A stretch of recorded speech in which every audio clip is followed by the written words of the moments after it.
Hitchcock would have loved to do, I think, a movie which has the explicitness that Basic Instinct had. It's an absolutely great, rip-roaring story with a fantastic main character. A modern version of an evil woman. I just felt it was one of those special movies that comes along once in a while. And it is very original, it's very daring. I think that will hold up for many, many years to come. You would not get away with as much in today's cinema. We needed a vehicle to make our case about Hollywood homophobia. Basic Instinct was ideally situated to be that vehicle.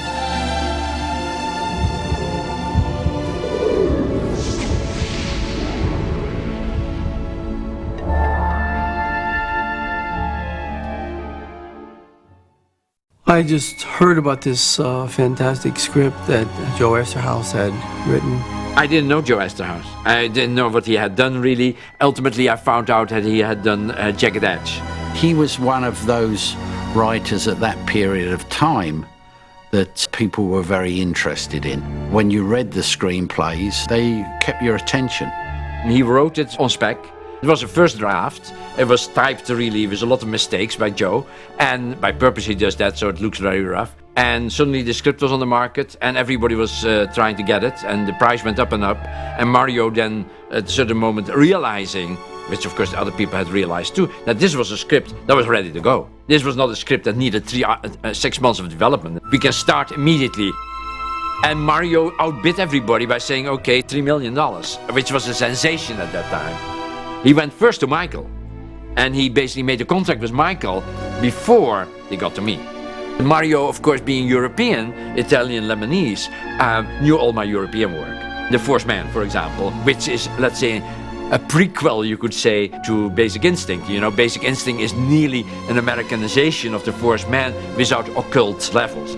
The female killer in The Fourth Man is more a Black Widow kind of type. She is more an occult killer. She might have influenced reality by black magic if you want to, while here we have a straight killer. I want to shoot what's on the page. There is no negotiations about nudity. It will be exactly, basically what's there. You will be nude for 3-4 pages. No blankets, no this, no protection, no nothingness. Of course, the choices became limited. And then the process of the looking didn't lead to much, really. Because all the people that I asked to accept my conditions, of course, backed off because they didn't feel comfortable. You know I don't wear any underwear, don't you, Nick? And one of the people that came in, of course, was Sharon Stone. What are you, a pro? No, I'm an amateur. She was Catherine Termel from the moment she started to talk. It was like amazing. And I showed the tape to Mario, and I showed the tape to Michael Douglas. After 3 months, 4 months of testing, I had driven Michael crazy because every time that I had new people that came in, it was never as good as Sharon. Finally, after 3-4 months, Michael said, okay, let me do a test with her. And Michael was completely won over when he saw it, and when he worked with her, he had a very good connection with her. It was immediately clear that she could do it. And then after the test, he said, well, you know, I'll do it. I'll do it with her. I mean, it was not only working with her, basically, that had no name. And it was also doing all these sex scenes, basically, that by then I had all drawn out very precisely. And when I gave it to them after the contracts were signed, they say, well, this is what we're going to do. It was the script. But then, of course, you see it, basically, with everything. Let's say, when you see the angles that we used, isn't it? That it was not like shooting here, isn't it? If you would, it was always shooting here, basically, or shooting there. Clearly, it was a really, for them, a hard confrontation, even then, with the storyboards. And I had said to Sharon, you have to accept that you do everything I want. Whatever I want, you have to do it. She said, okay. She didn't have much to lose, really. It was a sort of role that was meant for Sharon Stone. It just happened to be exactly right for her at that moment in time in her life and how she was being perceived by the world at that point in time, and I think she grabbed it and hung on to it and made it what it is.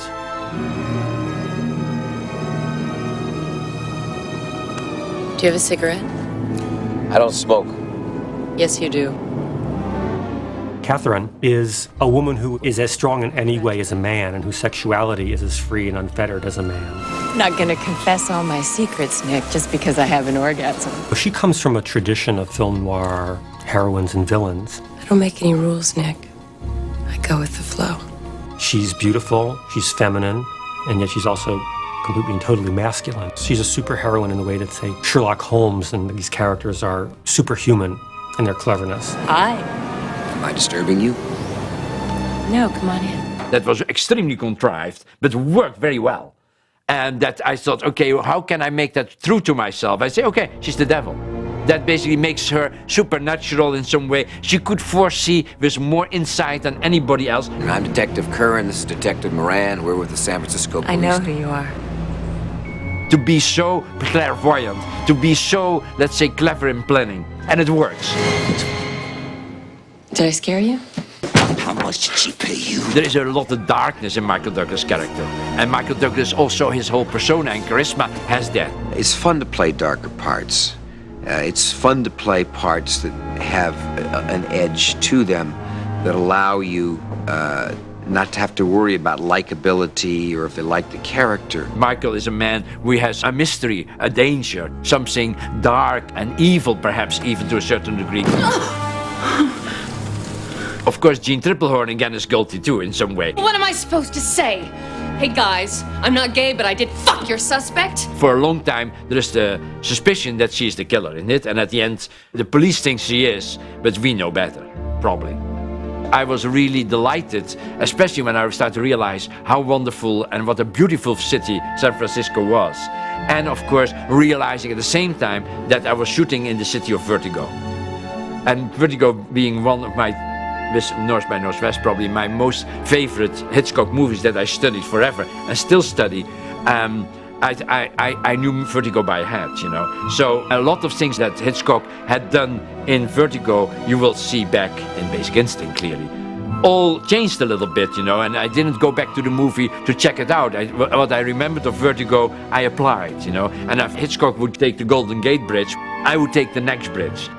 I don't think Basic Instinct is about anything. I think it's a really good story. It's a creation, a very beautifully crafted, lapidary creation of the cinema, full of brilliant concepts and a great character at the center of it. Did you really think it was so special?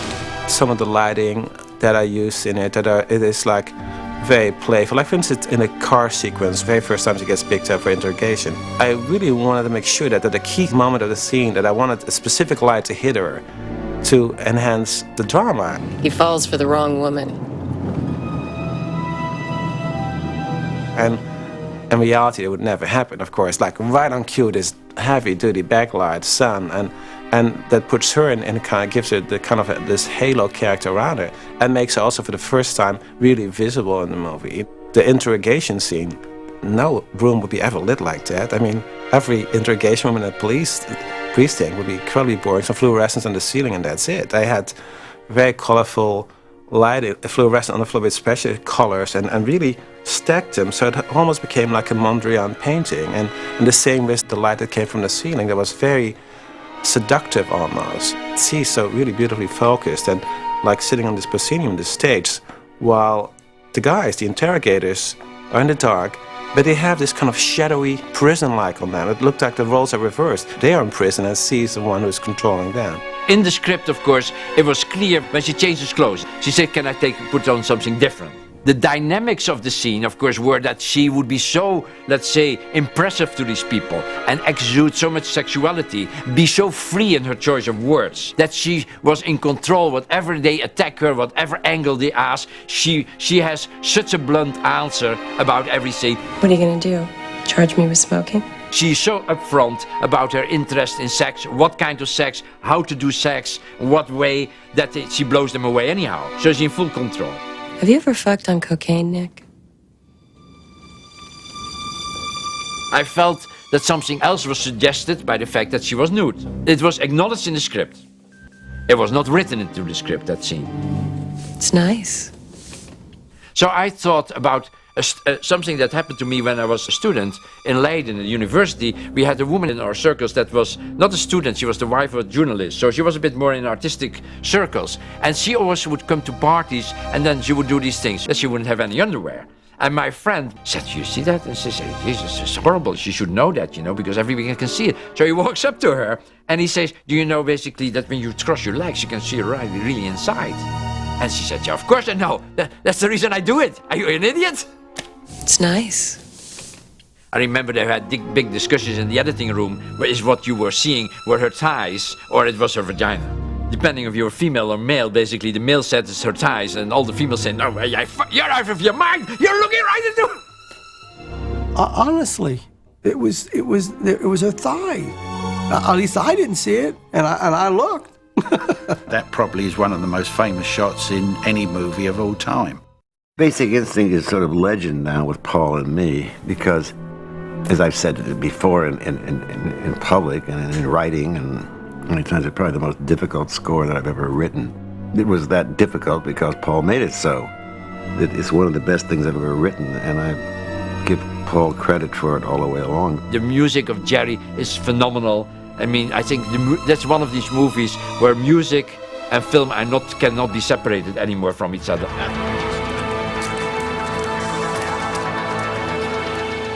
Paul is always looking for something that's not on the screen, which is what music's about.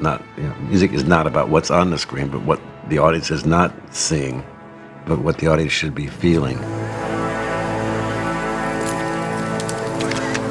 Well, I had written the ending of the music for the picture, which I thought went very well. Paul was very happy with it, except for the last 20 seconds of it. And the camera pans over, and you see the ice pick under the bed. I built to that and made a big statement musically on the reveal of that.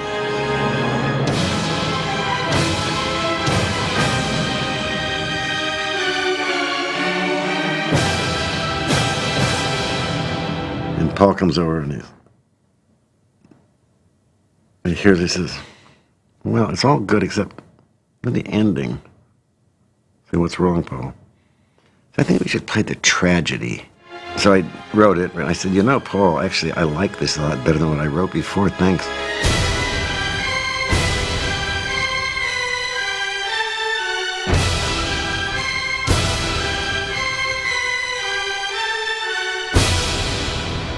He was very happy with it. Later, when they were dubbing the picture, I get this phone call, dubbing stage, and I said, "Well, guess what?" I said, I bet you went with the first one." He said, "That's right." He said, "That's right. We played them both, and then we took a vote on the stage, and everybody wanted to go with the first one." So where's this going? Everyone has their opinion about the end. I'm not sure anymore she did it. To this day, I'm not even certain if she was really the killer. I still don't even know if she's the murderer. You know what I mean? The last movement, the movement in bed with the ice pick, is the final revelation. And the way that it's done in Hitchcockian fashion by simply focusing on it is the language of cinema telling you this is the answer to the story. It was quite an argument and quite a fight to keep it that way, but I think that it's actually the best possible ending. San Francisco Police Department. I'd like to speak to Miss Catherine Trammell, please. We were doing our preparation in San Francisco. We had chosen locations, and we were told that gay and lesbian societies up there had got hold of the script. The most important thing that we saw in the script was, once again, the same character sort of reanimated. The homicidal, evil lesbian. And that it featured, as the protagonist, the main character, a bisexual woman who killed men with an ice pick. It continued a long line of lesbian psychotics in film. Their interpretation and our interpretation of the script was totally different. It was a wonderful vector for making very clear our political needs. They really felt, perhaps because of some other movies, that this was the excellent target. This was a high-profile movie with a high-profile actor, shot in their own city. They said this script is completely anti-gay. First of all, they said, why don't you look at The Fourth Man, which is about a homosexual? They said, we have no time to look at your movies. I said, but that's a movie that you can see how it treats homosexuality, as I do it in Spatters, as I do it in Flesh and Blood. I said, why don't you look at that? Then you know what kind of man I am. I'm coming from Europe. Homosexuality is not a problem in Europe, at least not in my country. Being from Holland, there's such a liberal attitude for all of this that we were shocked about this reaction. It's like, wait a second, what is going on here? We never said it wasn't right to be gay. We felt we made it was, you know, she was bisexual and she had a great time. Who are you? I'm Roxy. I'm her friend. One particular flashpoint for me was the character of Roxy, Catherine's girlfriend. For one thing, she winds up dead, which was the typical story yet again. The real lesbian in the film is going to wind up dead, the bisexual is going to wind up with the man. Here you had another film in which queer sexuality and violence were deeply linked. They were coming to what they knew was a town with a reputation for having an open gay community to use as the backdrop and the color for this film. And we tried to diffuse the situation by having a meeting. All the representatives and the representative of the city council and anybody that basically had anything to do with gay or something like that was there on the table. We offered effectively a critique of the film and asked them to incorporate changes on things that we found particularly offensive. They had many faults with the dialogue. If you don't leave her alone, I'll kill you. Anything that they interpreted as being anti-gay or anti-lesbian, they felt that we should change the dialogue. Let me ask you something, Rocky. Man to man. I was embarrassed. It was the only time I've been with a woman. They wanted me to change the characters completely. They wanted to change the parts. That basically that the man should be the killer and the woman should be the detective. And then when we started to present these things, they challenged almost every one of our points. I had said in the meeting, the issue is basically that being gay is not an issue. The movie is pro-gay from the very beginning because being gay is an accepted fact. It's like biological. It's there and who cares, you know?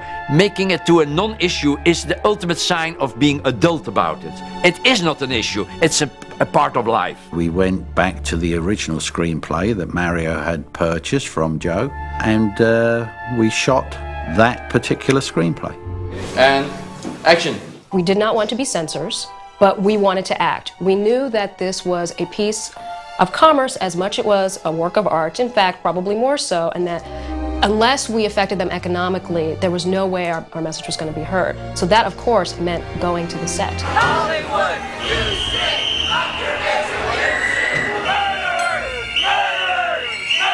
There was an enormous amount of publicity, anti-publicity, and hate and anger by the different gay communities that were in San Francisco. Our first night of shooting, we were demonstrated on by about 150 people. And this went on for 18 nights. They knew our location, they knew exactly where we were going, where we would be. Every day there was chanting and screaming and trying to get on the set. My lawyers had gone to a judge and we had a 300 feet restraining order against the groups. I also had about 100 policemen. I thought it was great. I think it was nice war, you know. And like they say, soldier of war, like the main character says there, Rutger Hauer, a little bit of war, not so bad. So I thought, this is life, you know. I'm on the barricades. I'm making a movie that should be there, but they don't know.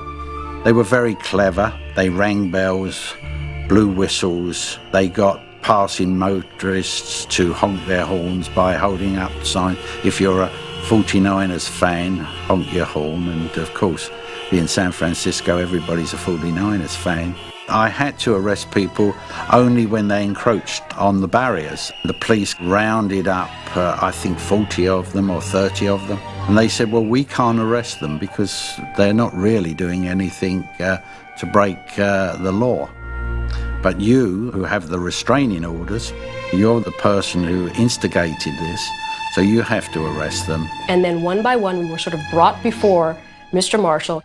He pointed to us and would say, yes, I want this person arrested. The first night that I got involved in arresting, I think I arrested 26. They really hated me. And most of their venom, certainly all of their nasty songs, were related to me. We had a sense of humor about what we were doing, and we saw the absurdity of what was going on, and this just added to that.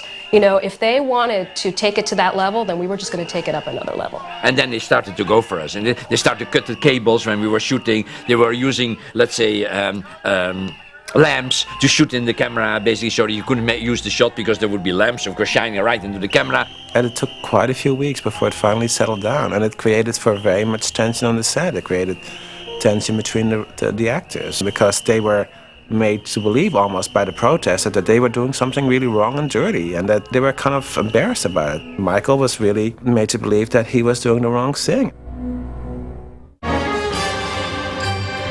And Rolling Stone calls it one charged-up erotic thriller. Basic Instinct, rated R.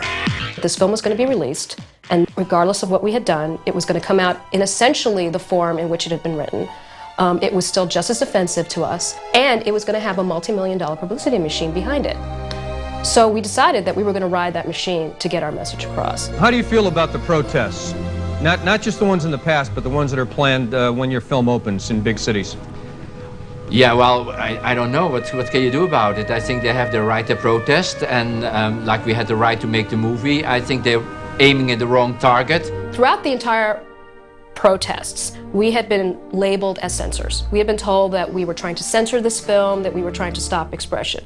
And we thought about that, and we realized what better way to sort of turn that around but to name our group Catherine Did It. Catherine, of course, is the killer in the film. By giving away the ending of the film, we were challenging Hollywood to see, well, which is more important to you?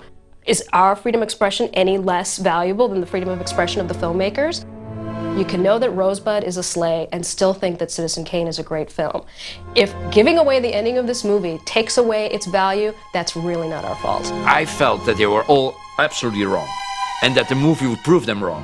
When I look back 10 years from now and I see Ellen, I see Will and Grace, I honestly don't believe that would have happened if not for the fact that there was an active movement, a vocal activist movement out in the streets demanding that Hollywood change its tune. The moment the movie opened, it dispelled itself in a day. It was the biggest success of the year, in fact, the most commercial movie of the year.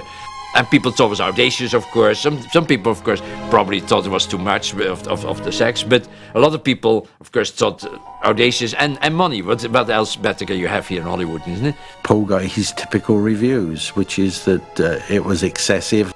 We knew that there would be some let's say, people that would felt that we would have gone beyond the borders of what is considered conservative Puritan America, isn't it?